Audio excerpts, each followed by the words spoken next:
నమస్తే, welcome to reality check. ప్రస్తుతం మనతో పాటు ఉన్నారు పొలిటికల్ అనలిస్ట్ పురుషోత్తం రెడ్డి గారు. సార్ నమస్తే అండి. నమస్తే స్వర్ణ గారు. సార్, జగన్మోహన్ రెడ్డి గారు ఇంతకు ముందు ఒక కార్యక్రమానికి శ్రీకారం చుట్టారు. అది కాకపోతే ఈరోజు రేపు కాదు, 1.5 year తర్వాత పాదయాత్ర త్రూ ప్రజల్లోకి రాబోతున్నాను అంటూ అనౌన్స్మెంట్ చేశారు. ఫస్ట్ ఈ అనౌన్స్మెంట్కి సంబంధించి మీరు ఏం చెప్తారు? స్వర్ణ గారు, బేసిక్ గా ఈరోజు ఒక డేట్ అనౌన్స్ చేసినట్టుగా చూడాలి. 1.5 year అంటే 2027 మే జూన్ ప్రాంతంలో, అంటే వేసవి అయిన తర్వాత ప్రారంభిస్తారని అర్థం అవుతుంది. బహుశా వారు చెప్తున్న ప్రకారం చూసినప్పుడు ఎన్నికల దగ్గర వరకు ప్రీవియస్ పాదయాత్ర అట్లే చేశాడు ఆయన. 2027 మిడిల్ ఆర్డర్ లో పాదయాత్ర ప్రారంభించి 2028 ఎండ్, దాదాపు 1.5 year పాటు 31 వరకు తీసుకొచ్చేసి మళ్ళీ జనవరి నుంచి ఈ ఎలక్షన్ మూడ్లోకి వెళ్ళిపోతారు. ఇంకా మార్చి ఫిబ్రవరిలో ఎలక్షన్స్ ఉంటాయి కాబట్టి ఇంకా అభ్యర్థులు ఈ వడపోతలు ఉంటాయి కదా. కాబట్టి ఒక రకంగా ఆయన 27 నుంచి 28 ఎండింగ్ వరకు పాదయాత్ర, తర్వాత ఎలక్షన్ స్టార్ట్ చేస్తారు. ఈ మధ్యలో 1.5 year ఉంటుంది. మధ్యలో 1.5 year పాదయాత్ర, 1.5 year ఇప్పుడు క్వశ్చన్ ఉంటుంది. దానికి కూడా కార్యక్రమం అనౌన్స్ చేసేసాడు. వారానికి 1, 2, 3 నియోజకవర్గాల యొక్క కార్యకర్తలతో సమావేశం. ఈరోజు అనౌన్స్ చేసింది కూడా ఏలూరు శాసనసభ నియోజకవర్గ పరిధిలోనే అనౌన్స్ చేశాడు ఈ ప్రోగ్రామ్. అంటే ఈ 1.5 year అంటే దాదాపు 20 నెలలు అనుకున్నట్టు ఇట్టుగా ఈ 20 నెలల పాటు ఆయన సంస్థాగత ఏర్పాట్ల మీద పడతాడు. అంటే సంస్థాగత నిర్మాణం, ఆ పార్టీకి ఉన్న పెద్ద బలహీనతే పెద్ద ఎత్తున శ్రేణులు ఉన్నారు, ఆయన కోసం ఏమైనా చేసే క్యాడర్ ఉన్నారు, కార్యకర్తలు ఉన్నారు, అందరూ ఉన్నారు. కానీ ఒక చట్టంలో పనిచేసే పద్ధతి అనేది ఇంకా వైసీపీకి అలవడల. దాన్ని ఈ కాలంలో సీరియస్ గా తీసుకుంటున్నారు. ఇంకా ఒక్కటి మిగిలింది ఆయనకి. ఆయన బహిరంగ చేసిన వ్యాఖ్యలు చెప్పిన, అంటే వాళ్ళ పార్టీ కార్యకర్తలందరూ మేము జగన్తో కలవాలి, జగన్మోహన్ రెడ్డిని కొన్ని విషయాలు చెప్పాలి, ఆయనతో యాక్సెస్ లోకి రావాలని నియోజకవర్గ స్థాయిలో కార్యకర్తల్లో అసంతృప్తి ఇప్పటికీ ఉంది. అయితే నమ్మకం ఉంది, మస్తుగా అందరూ గెలుస్తున్నాడు కాబట్టి మా రోజు వస్తుందని అనుకుంటున్నారు. ఆ రోజు ఆయన అనౌన్స్ చేశాడు. అంటే చివరగా, అంటే అసెంబ్లీ సెగ్మెంట్ల వారీగా సమావేశం, అంటే గ్రాస్ రూట్ లెవెల్లో యాక్టివ్గా ఉండే వాళ్ళతో ఇంటరాక్ట్ అవుతాడు. అంటే అసెంబ్లీ నుంచి కనీసం 100 మంది 200 మంది, అంటే ఇలా కదా కీ రోల్ పోషించేది, ఆ కీ రోల్ పోషించే వాళ్ళతో కూడా కూర్చునేస్తాడు. దాంతో అసెంబ్లీ సెగ్మెంట్ కింది స్థాయి కార్యకర్తల మనోభావాలకి ఆయనకి మధ్య యాక్సెస్ కుదరడం, అన్ని రకాల పార్టీ యంత్రాంగాన్ని సెట్ చేయడం, అంటే గ్రామంలో మినిమం 7 కమిటీలు ఉండాలని చెప్తున్నాడు. మినిమం 7 కమిటీలు. నియోజకవర్గంలో ఇప్పుడు పుంగునూరుని ఒక రోల్ మోడల్ గా తీసుకున్నారు వాళ్ళు. పుంగునూరులో 8,000 మందితో కమిటీ సభ్యత్వం కాదు, 8,000 మంది వివిధ కమిటీల మెంబర్లు ఒక అసెంబ్లీ సెగ్మెంట్ లో. అంటే 8,000 అంటే పుంగునూరు బలం ఉండొచ్చు, కానీ కొంచెం 7,000 5,000 మినిమం ఉంటారు. 5,000 అంటే 5,000 ఇండ్లు, అంటే దాదాపు 20,000 ఓటర్లు డైరెక్ట్ గా పార్టీ కమిటీలోనే ఉంటారు. ఆ రకంగా ఒక సిస్టమ్ ఏర్పాటు చేసుకుంటున్నారు. 2 పాదయాత్ర ప్రారంభించేసరికి ఆయనకు ఉన్నటువంటి ఒకే ఒక బలహీనత, పార్టీకి శ్రేణులకి నాకు మధ్య గ్యాప్ ఉందంటారు. దాన్ని కూడా ఫిలప్ చేసుకునేసి పాదయాత్ర దిగే నాటికి ఇంకేం లోపాలు లేవు. బూత్ కమిటీల నుంచి అన్ని కమిటీలు ఫిక్స్ చేసుకునేసి నిర్మాణం చేసుకునేసి ఇంకా ఎడితే 2 రకాల ప్రయోజనం. మళ్ళీ పాదయాత్ర పోయిన తర్వాత మళ్ళీ ఇంకా జనంలోనే ఇంకా ఆయన క్యాడర్తో మాట్లాడడం ఇవేం కుదరదు. ఆయన అనుకున్నా మాట్లాడలేడు, మాస్లోకి వెళ్ళిపోతాడు కాబట్టి. సో ఆ పరిస్థితి ఉంది కాబట్టి ఇప్పుడే మాట్లాడేస్తాడు, అన్ని సెట్ చేసేస్తారు, ఇంకా డైరెక్ట్ గా ఎలక్షన్లోకి వెళ్ళిపోతారు. మళ్ళీ గెలిస్తే ముఖ్యమంత్రి అవుతాడు. ఈ పద్ధతిలో ఆయన వ్యవహారం నడుస్తుంది. కాబట్టి ఈ పాదయాత్ర ఆయన సెంటిమెంట్ 2 రకాలు. ఒకటి, ఆయన పాదయాత్ర చేసిన సందర్భంలో ఆయన విజయం సాధించాడు. ఓదార్ప యాత్ర పాదయాత్ర కాకపోయినా ఓదార్ప యాత్రలో ప్రజలు కలవడం ద్వారా పార్టీని నిలబెట్టగలిగినాడు. ఆ తర్వాత శర్మిలా గారు అందరూ పాదయాత్ర చేయడం ద్వారా 18లో అసెంబ్లీ సెగ్మెంట్ లో అద్భుత విజయాన్ని సాధించారు. తర్వాత 19 ఎన్నికలకు ముందు పాదయాత్ర ప్రజాప్రస్థానం పేరుతో అధికారాన్ని టేకప్ చేశారు. బహుశా 24 పాదయాత్ర చేస్తుంటే గెలుచుంటాడని అనలేం, కానీ ఆ సెంటిమెంట్ అయితే వాళ్ళకు ఉంది. ముఖ్యమంత్రిగా ఉన్నాడు కదా, పాదయాత్ర చేయలేను, బస్ యాత్రే చేసినాడు. కానీ పాదయాత్ర అనేది జగన్ గారి అధికారానికి ఒక మంచి సిగ్నల్ అని వాళ్ళ సెంటిమెంట్. కానీ ఆ సెంటిమెంట్ ప్రూవ్ చేస్తూ మరోసారి ఆయన ముందుకెళ్లే ప్రయత్నం చేస్తారు. బహుశా ఈ మాట ఎప్పుడు అన్నాడు, నేను కూడా వీరైన త్వరలో పాదయాత్ర ప్రారంభిస్తాను, జనంలోకి వచ్చేస్తానని. ఖచ్చితంగా జగన్మోహన్ రెడ్డి గారు పాదయాత్ర ప్రారంభించేస్తే ఇంకా పాదయాత్ర వర్సెస్ ప్రభుత్వం తప్ప ఇంకే ఉంటాం. మళ్ళీ అప్పటికే ఎలక్షన్ ఆ వాతావరణం వచ్చేస్తుంది. కాబట్టి ఈ పాదయాత్ర అనేది ఒక కీలక అంశంగానే చూడాలి. అండ్ మరీ ముఖ్యంగా మీరు అన్నట్టు సెంటిమెంట్ వైజే కావచ్చు, ఏలూరు నుంచే పాదయాత్ర ఉండబోతుంది అంటూ కూడా ప్రకటించడం జరిగింది. ఏలూరు అసెంబ్లీ సెగ్మెంట్ లో వారిగా ప్రారంభించాడు. ఒక్కొక్క అసెంబ్లీలో ఒక్కొక్క అనౌన్స్మెంట్ చేయొచ్చైనా బహుశా ఏలూరు అంటే గోదావరి జిల్లా, వైఎస్ఆర్ కాంగ్రెస్ పార్టీకి కొంత బలహీనంగా ఉన్నది మొదటి నుంచి కూడా. మొన్న ఎన్నికల్లో మంచి విజయాన్ని సాధించారు 19లో, 24లో ఉల్టా అయింది, 14లో కూడా కొంత తీవ్రమైన బలహీనత కనపడింది. ఉభయ గోదావరి జిల్లాలో పవన్ కళ్యాణ్ ఫ్యాక్టర్ వల్ల కావచ్చు, అనేక కారణాలు అయితే కొంచెం వైసీపీ మిగతా ప్రాంతాలతో పోల్చుకుంటే కొంచెం వీక్ గా ఉందా అన్న భావన ఉంది. అందువల్ల అక్కడి నుంచే స్టార్ట్ చేస్తే కొంచెం మంచి పుషప్ వస్తుంది కదా అనే ఉద్దేశంతో ఆ నుంచే ప్రారంభించారు. బహుశా రాయలసీమ చివరి కావచ్చు. నేను అనుకుంటా ఉండేది ఎట్ట రూట్ ప్లప్ చేస్తారో తెలియదు, కానీ ఆ రోజు వాళ్ళ నాన్న సమాధి గార ప్రార్థనలు చేసి తిరుమల శ్రీవారి దర్శనం చేసుకొని పులివెందులతో స్టార్ట్ చేశాడు, ఇడుపులపాయతో. బహుశా ఈసారి పులివెందులతో ముగిస్తాడేమో, ఎండ్ పాయింట్ సొంత నియోజకవర్గానికి వస్తాడు అనుకుంటున్నాను. ఇంకా ఆడిపోయాడంటే ఇంకా గోదావరి, ఉత్తరాంధ్ర, కృష్ణా, గుంటూరు చూసుకొని ఎండ్ పాయింట్, అప్పుడు స్టార్ట్ పాయింట్ పులివెందుల, ఈసారి ఎండ్ పాయింట్ పులివెందులు ఉండేట్టుగా ప్లాన్ చేసుకుంటారా అని అనిపిస్తుంది. వారు ఏలూరు నుంచి ప్రారంభిస్తాను అన్నాడంటే ఇంకా మళ్ళీ వెనక్కి వచ్చి ముందుకు పోయారు. కానీ నేను అనుకుంటా ఉండేది ఈ ప్రారంభం ఏలూరులో ఎక్కడ తెలియదు, కానీ ముగింపు మాత్రం పులివెందులతోనే ముగిస్తాడా అన్న వాతావరణం కనిపిస్తా ఉంది. బహుశా అసెంబ్లీ సెగ్మెంట్ల వారిగా ఇంకా అన్ని కూర్చున్నప్పుడు రోజుకో కొత్త అనౌన్స్మెంట్ రావచ్చు. అండ్ మరీ ముఖ్యంగా జగన్మోహన్ రెడ్డి గారికి లేదు అని అంటే ప్రజలకి మధ్య ఒక పెద్ద అడ్డు కూడా ఉండింది. విజయసాయి రెడ్డి గారు కూడా 2-3 సార్లు దానికి సంబంధించి ఆయన రియాక్ట్ అవ్వడం కూడా చూసాం. కోటర్ ఈ మధ్య అమ్ముడుపోయిన నాయకులారా అంటూ కూడా ట్వీట్ కూడా చేశారు. దట్ మీన్స్ ఎక్కడో కాస్త ఒక గాడ్ అయితే ఉంది పటిష్టంగా. దాన్ని దాటుకుని జగన్మోహన్ రెడ్డి గారు ఎప్పుడు ప్రజల్లోకి వస్తారని వెయిట్ చేస్తున్న ఈ తరుణంలో ఇంకా 1.5 year ఆయన టైం తీసుకుంటున్నారు. డైరెక్ట్గానే చెప్పారు. దీనివల్ల ఏంటి అంటే టూ ఎర్లీ అయిపోతుందని గ్యాప్ తీసుకుంటున్నారా, లేకపోతే ఈ గ్యాప్ ఇబ్బందికరమా ఫ్యూచర్లో? అంటే 2 కారణాలు. ఒకటి, మీరు చెప్పినటువంటి ఆ బలహీనత ఆ పార్టీలో ఉంది. కేడర్కి లీడర్కి మధ్య అడ్డుగోడలు ఉన్నాయన్నట్టు. ఈ గోడలు దాటుకొని ఆయన రాగలడా అంటే ఆ ప్రశ్నలో నేను విభేదించే పాయింట్ ఏంటంటే ఆయన నిర్మించుకున్న గోడలు అవి కాబట్టి అదేమి ఆయన్ని అడ్డుకోలేవు. ఇప్పుడు నేనేదో మీకు నాకు మధ్య ఒక గోడ నేను నిర్మిస్తే మీకు కష్టం, మీరు నిర్మించుకున్నారు. ఆయన ప్రజలతో బాగున్నాడు, ప్రజలను బాగా కలిశాడు, శ్రేణులని, పార్టీ యాక్టివ్ లీడర్షిప్ని కలవలేదు. ఆ లీడర్షిప్ కలవాలని అనుకుంటే కలుసుంటాడు. ఎవరు ఆయన అడ్డుకునేవాడు ఎవడు లేడు. కాబట్టి ఎవరో బలహీనమైన నాయకుడు కాదు ఆయన. ఆయన ఒక సెటప్లో ప్రభుత్వాన్ని నడిపేసినాడు, వాలంటీర్లని. ఆయన ఒక సెటప్, అది కొంత ఫెయిల్ అయింది అంతే. ఆయన అనుకున్న అంచనాలో కొంచెం రాంగ్ అయింది తప్ప ఎవరో వచ్చి జగన్ని ఆపేసేసి నువ్వు పోకుండా ఆపేసేది విజయసాయి రెడ్డి గారు ఎవరు చెప్పినా అది రాంగ్. ఆయన ఒక సెటప్ పెట్టుకోవడం, అది కొనసాగింది. ఆ సెటప్ ను వద్దు అనుకుంటే 2 నిమిషాల్లో ఎత్తేస్తాడు. ఎవరో సృష్టించిన సెటప్ కాదు. కాబట్టి ఆయన గోడలు గేడలు ఏం పేరు పెట్టుకున్నా అది ఆయన సృష్టించుకునేదే కాబట్టి అది 2 నిమిషాల్లో పరిష్కారం అవుతుంది. ఎందుకు ఇప్పుడే పాదయాత్ర 1.5 year తర్వాత అంటే అది కరెక్ట్. ఎందుకంటే ఎలక్షన్ టైంలో ముందుకు చేస్తే ఆ పీక్ స్టేజ్కి వెళ్తుంది, 2 ఇంపాక్ట్ ఉంటుంది. ఈ బలహీనతలను అధిగమించడానికి సంస్థాగత ఏర్పాట్లు చేసుకోవాలి కదా, నియోజకవర్గాలకి కలవాలి కదా, పార్టీ శ్రేణులందరూ యాక్టివేట్ చేయాలి. ఇవన్నీ చేయడానికి ఈ టైం తీసుకునేదానికి స్కోప్ ఉంటుంది. పార్టీని యాక్టివేట్ చేయడం, లోపాలను అధిగమించుకోవడం, అన్నిటికన్నా మించి పాదయాత్ర చేసే నాటికి ప్రభుత్వం పట్ల ఒక ఒపీనియన్ ప్రజలకు వచ్చి ఉంటుంది. పాదయాత్ర ఎప్పుడు స్టార్ట్ చేస్తారు టెక్నికల్గా 1.5 year తర్వాత అంటే దాదాపు 3 ఏళ్ళు పూర్తి అయిపోతుంది ప్రభుత్వం వచ్చి. అంటే 3 ఏళ్ళు అంటే దాదాపు 60% మెజారిటీ టైం పూర్తి అయిపోతుంది. అంటే అప్పటికి ప్రజలకు కూడా ఒక అభిప్రాయం వచ్చేస్తుంది కదా ఈ ప్రభుత్వం పైన.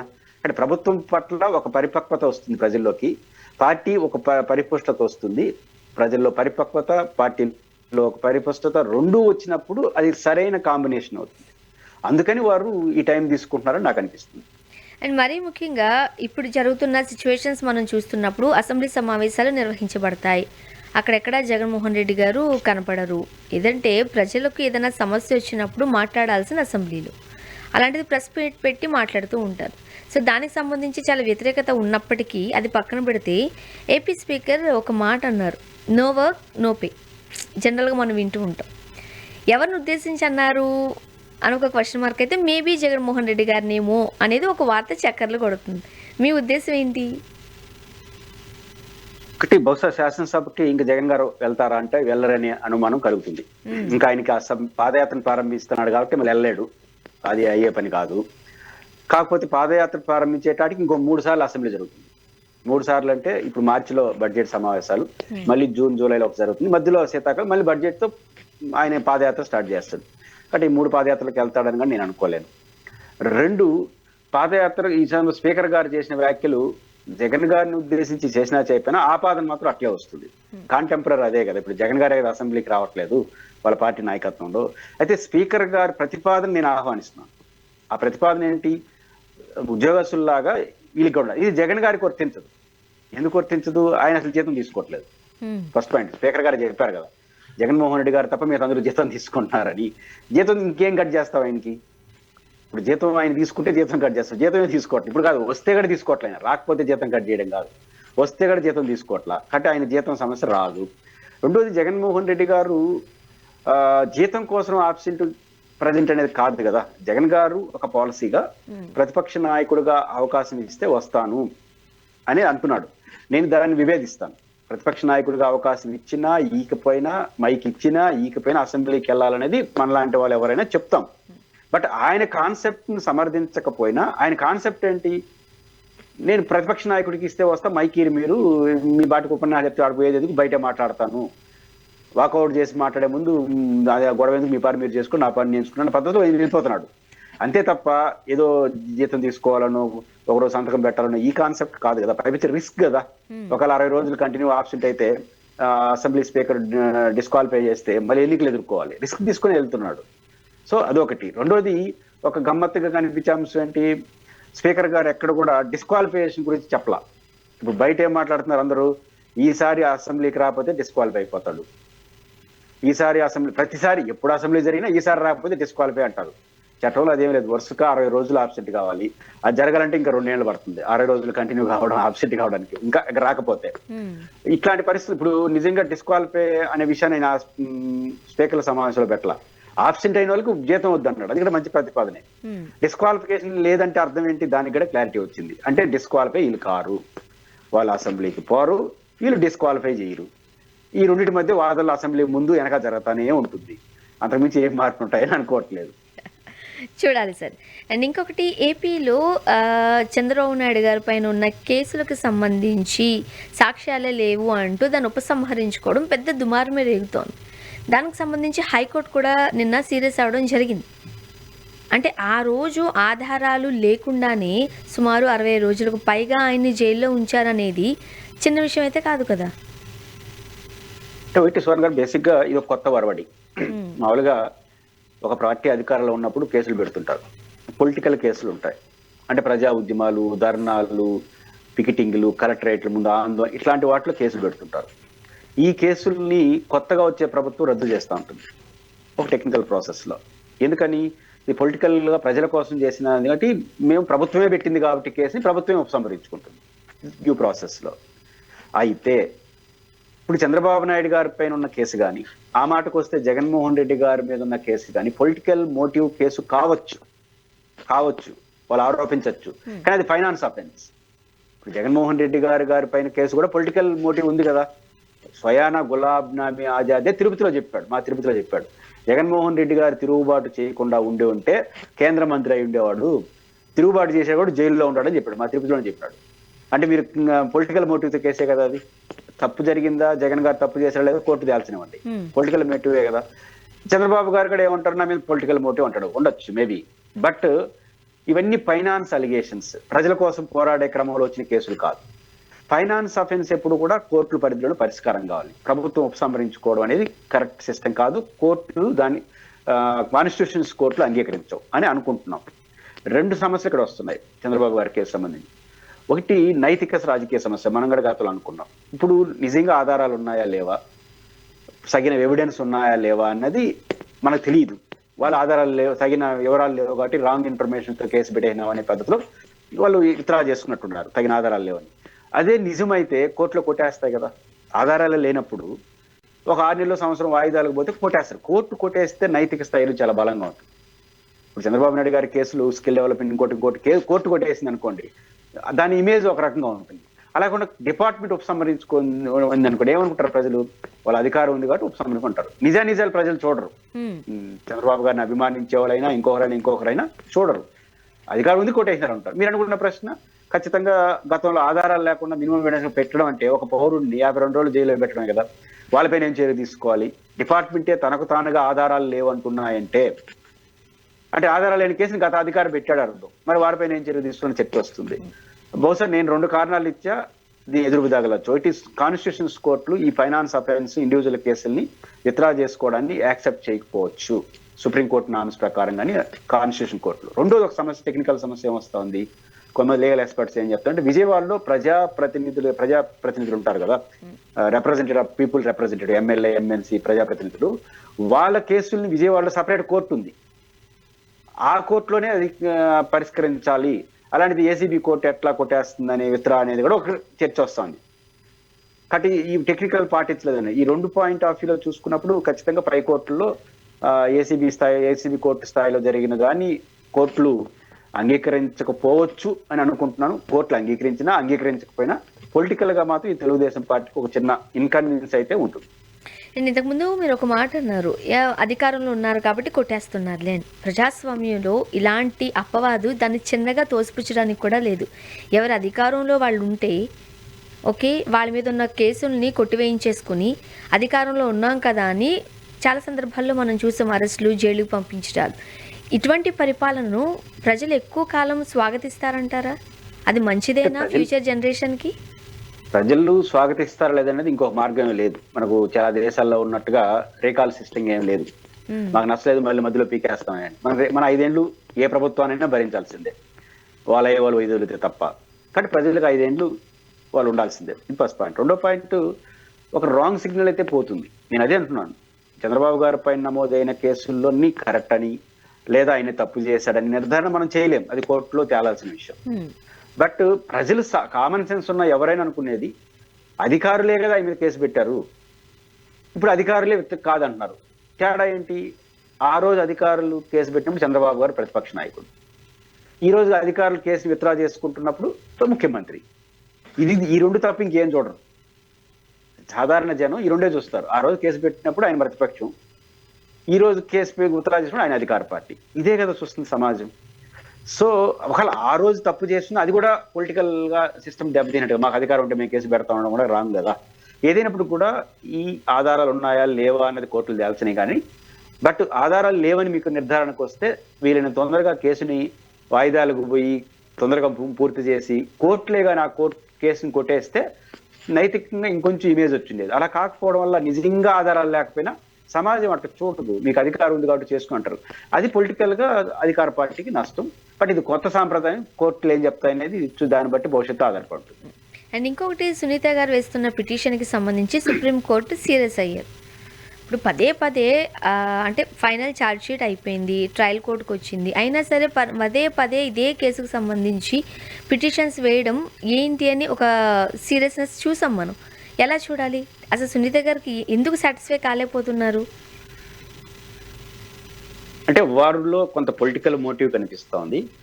వారికి ఉన్న ఆధారాలు ఏంటో మనకు తెలియదు.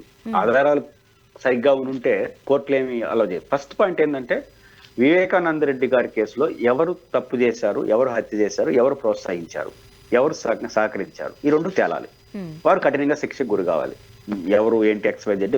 సునీత గారు అదే కోరుకుంటారు. వారి తండ్రి కాబట్టి వారికి ఇంకెక్కువ పెయిన్ ఉండొచ్చు. మనలాంటి సమాజంలో ఉన్న వాళ్ళందరూ కూడా అందులో వివేకానంద రెడ్డి లాంటి ప్రజల మనిషిని అట్లా దారుణంగా చంపడానికి ఎవరు జీర్ణించుకోలేరు. సో హత్య చేసిన వాళ్ళు శిక్ష పడాల్సిందే, హత్యకు ప్రోత్సహించిన వాళ్ళు శిక్ష పడాలి. వాళ్ళు ఎవరు అనేది కోర్టులు తేల్చాలి, విచారణ సంస్థలు తేల్చాలి. నా అనుమానాలు నాకు ఉండొచ్చు, మీ అనుమానాలు మీకు ఉండొచ్చు, సునీత గారు అనుమానం సునీత ఉండొచ్చు. ఒకసారి టెక్నికల్ కంక్లూడ్ అయితే కావాలి. నా అనుమానాలని బేస్ చేసుకుని తేలేంత వరకు నేను మాట్లాడుతూ ఉంటానంటే అది కరెక్ట్ కాదు. ఇది ఫస్ట్ పాయింట్. ఏదైనా ఆధారాలు ఉంటే మాట్లాడచ్చు. ఇప్పుడు సునీత గారు సుప్రీంకోర్టులో ఫస్ట్ పిటిషన్ ఏం వేశారు, ఇంకా కొంతమందిని విచారణ చేయాలి, ఇంకా కొంతమంది విచారణ చేస్తేనే నిజాలు తెలుస్తాయని ఫస్ట్ వేశారు. సుప్రీంకోర్టు ఏం చెప్పింది, ట్రయల్ కోర్టులో తేల్చుకోండి, ట్రయల్ కోర్టుకి కూడా దీన్ని పరిశీలించండి సునీత గారి కేసు అనేది వాళ్ళు చెప్పారు. అప్పుడు సిబిఐని ఏమడింది కోర్టు, మీరేంటి పరిస్థితి అంటే మేము విచారణ పూర్తి చేసేసినాము, ఇంకేదైనా మీరు చెప్పమంటే చేస్తాం అంటే సిబిఐ వరకు తనకు తానుగా విచారణ పూర్తి చేసేసామని చెప్పేసింది. ఇంకా ఛార్జ్ షీట్ వేసి ట్రయల్స్ నడపడమని చెప్పింది. ఈ దశలో సుప్రీంకోర్టు ఇచ్చినప్పుడు ట్రయల్ కోర్టుకు వచ్చారు. ట్రయల్ కోర్టు ఏం చేసింది, ఇంకొక 2 పేర్లు ఎవరో పిఏలు వాళ్ళని విచారించండి, మీకున్న అనుమానాలు విచారించుకోండి అని చెప్పింది. అదర్ దెన్ జగన్మోహన్ రెడ్డి గారు కానీ వైఎస్ భారతి గారిని విచారించాలని ఆమె కోరుతుంది, నాకు అర్థమైనంత మేరకు బయటకు వస్తున్న వార్తల ప్రకారం. ట్రయల్ కోర్టు పర్మిట్ చేయలేదు, అవసరం లేదని చెప్పింది. అంటే మనం నేను 5-6 పేర్లు చెప్తే ఇద్దరిని అనుమతించి ముగ్గురు అనుమతించలేదు అవసరం లేదనే కదా కోర్టు భావిస్తుంది. కాబట్టి వైఎస్ జగన్మోహన్ రెడ్డి గారు వైఎస్ భారతి గారిని విచారించాలన్న బాధతో కోర్టు ఏకీభవించలేదు. దీన్ని సవాల్ చేస్తూ మళ్ళీ వాళ్ళు సుప్రీంకోర్టుకి వెళ్ళారు. ఇప్పుడు సుప్రీంకోర్టు కొంత అసహనాన్ని వ్యక్తం చేసింది. ఇంకా ఇట్లే పోతూ ఉంటే ఇంకో 10 ఏళ్ళు గడికి తేలదు. సుప్రీంకోర్టును ఫైనల్ గా సిబిఐని అడిగింది. అప్పుడు సిబిఐ మళ్ళీ అదే చెప్తుంది, మేము విచారణ పూర్తి చేసినాము, మీరు తదుపరి ఆదేశాలు ఇస్తే చూడండి అని. కానీ ఈ విషయాన్ని ట్రయల్ కోర్టులో చూసుకోమని చెప్పింది. ఫిబ్రవరి 5వ తేదీన సిబిఐని సునీత గారు లాయర్ లేవనెత్తిన అంశాలను పరిగణలో తీసుకొని ఫైనల్ ప్రమాణ పత్రాన్ని సబ్మిట్ చేయమని అడిగింది.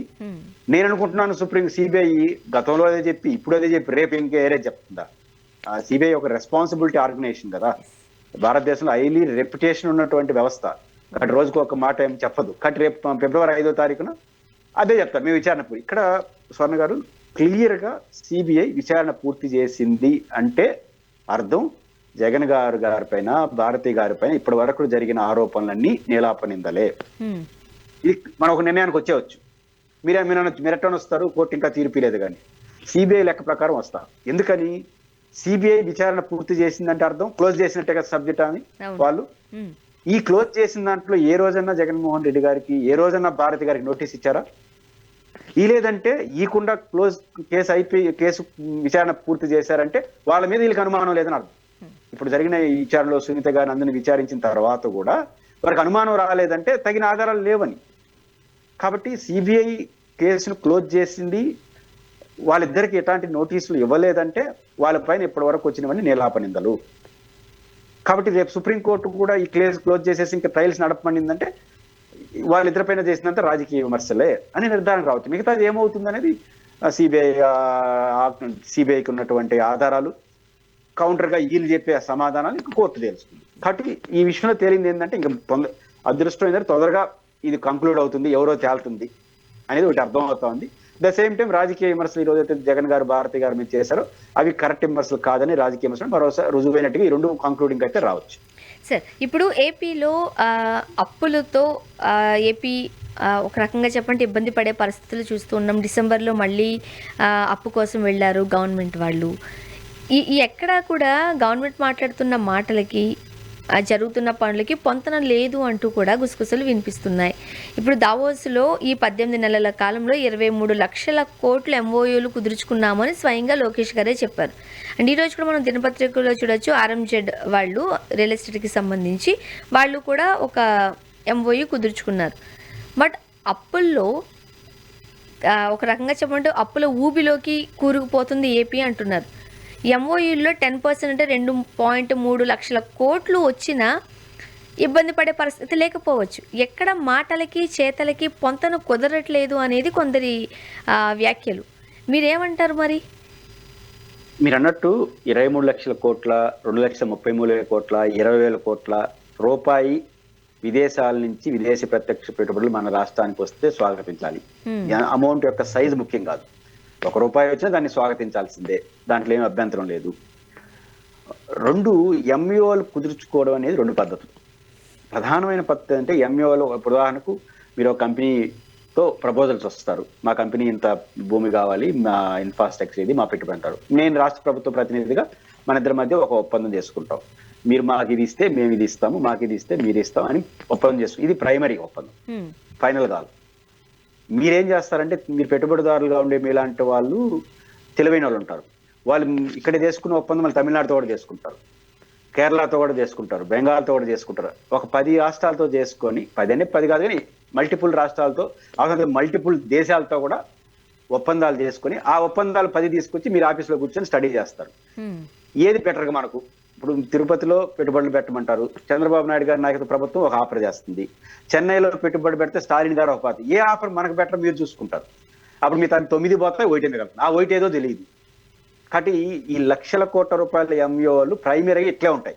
23 లక్షలు లేదు కానీ ఫస్ట్ ప్రైమరీ నాకెందుకు తెలిసిందంటే ఈ విషయం, సోమిరెడ్డి గారు గోవర్ధన్ రెడ్డి గారి మధ్య ఎప్పుడు కొట్లాట జరుగుతూ ఉంటాయి. మీరు నెల్లూరు వాళ్ళు అద్భుతంగా వాళ్ళు ఇద్దరు బాగా తిట్టుకుంటూ ఉంటారు. గోవర్ధన్ రెడ్డి గారు ఒక ఎవిడెన్స్ చూపించినాడు. సోమిరెడ్డి చంద్రమోహన్ రెడ్డి గారి ఆదాయం ఎంత, ఆయన 4 రాష్ట్రాలతో హిమాచల్ ప్రదేశ్ అందరితో విద్యుత్ ఒప్పందాలు చేసుకున్నాడు, 3 చోట్ల చేసుకున్నాడు, 4 చోట్ల చేసుకున్నాడు, ఒక్కోటి 500 కోట్లు 1000 కోట్లు ల్యాండ్ సంపాదించి అని అన్నాడు. దాన్ని సోమిరెడ్డి గారు అద్భుతమైన వివరణ ఇచ్చినాడు. ఆయన వివరణ నాకు ఇప్పుడు ఎవిడెన్స్. ఆయన ఏమన్నంటే నీకేం అర్థం కాదు, పాడు కాదు, ఒక కంపెనీ పెడుతున్న నేను మల్టిపుల్ రాష్ట్రాల్లో ఫస్ట్ ఎంఓలు చేసుకుంటాను, ఆ తర్వాత ఏది నష్టం దానికి పోతాను అన్నాడు, ఏది లాభమో దానికి పోతాను అన్నాడు. అంటే అర్థం ఏంటి, అందరూ ఇట్లే ఉంటారు, మల్టిపుల్ చేసుకునేదంతా ఇప్పుడు ప్రైమరీగా కుదిరే ఎంఓలన్నీ గ్యారంటీ కాదు, ఫైనల్ అయ్యేసరికి ఏది వస్తుందో మనం చెప్పలేము. బట్ ఏ ప్రయత్నం జరిగినా స్వాగతించాల్సిందే, ఎంత వచ్చినా స్వాగతించాల్సిందే. కాకపోతే వచ్చేది నిజమా, వచ్చేది ఎంత, రాకముందే హైప్ క్రియేట్ చేయడం, విపరీత పోకలు పోవడం, దీనివల్ల అంతే. థ్యాంక్ యూ సో మచ్ అండి. Thank you so much Purushottam Reddy గారు, మీ అభిప్రాయాలు పంచుకున్నారు. Thank you. ఇది వాళ్ళ రియాలిటీ చెక్. Stay tuned.